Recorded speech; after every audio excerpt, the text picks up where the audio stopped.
आंजनेय द्वारा यानी हनुमान जी के द्वारा लंका को दग्ध किए जाने के बाद वहाँ के सारे नागरिक आतंक में जी रहे हैं।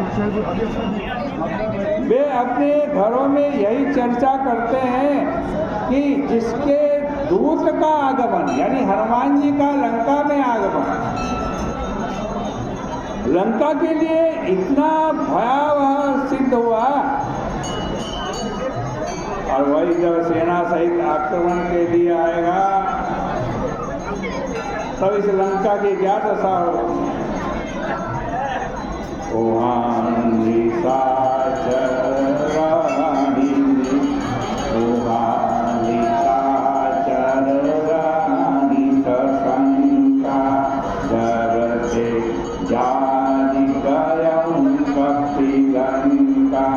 निज निज विचारा नहीं चल फुल के रखुबारा जासो लोक बल भरण जाई देहि आए और कवन भलाई। देखो वेदों के द्वारा श्रुतियों के द्वारा यह समाचार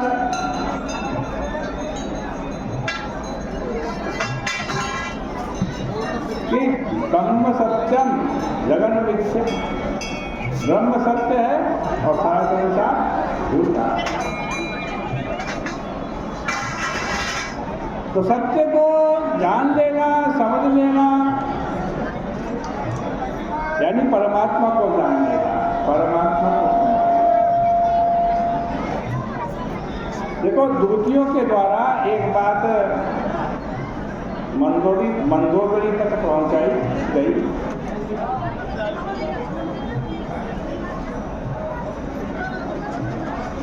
और उसे सुनकर मंदोदरी व्याकुल हो गए।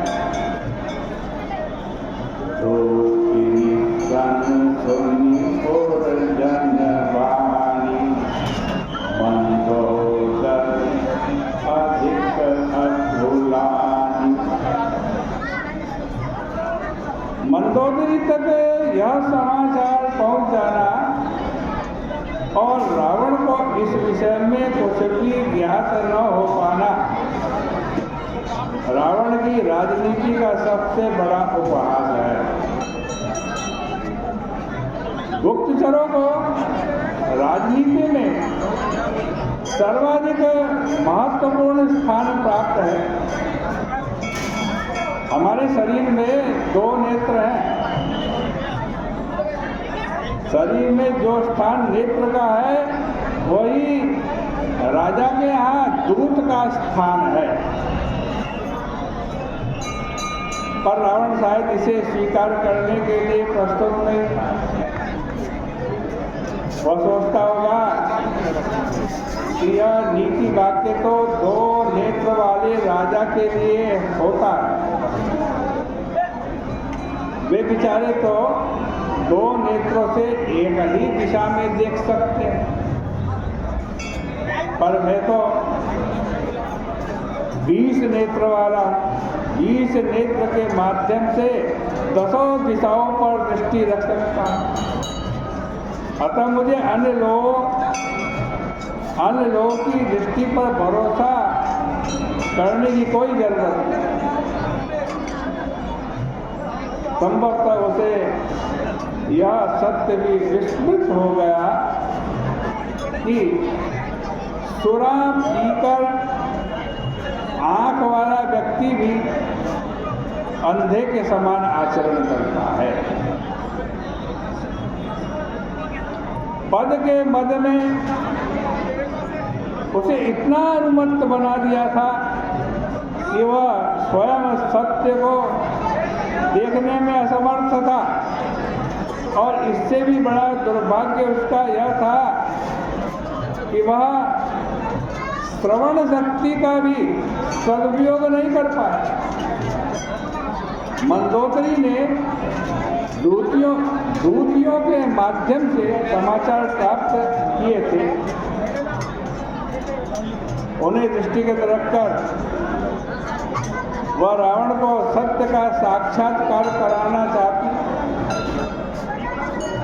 पर वह मंदोदरी में उपदेश की पूरी तरह, मंदोदरी के उपदेश की पूरी तरह उपेक्षा कर।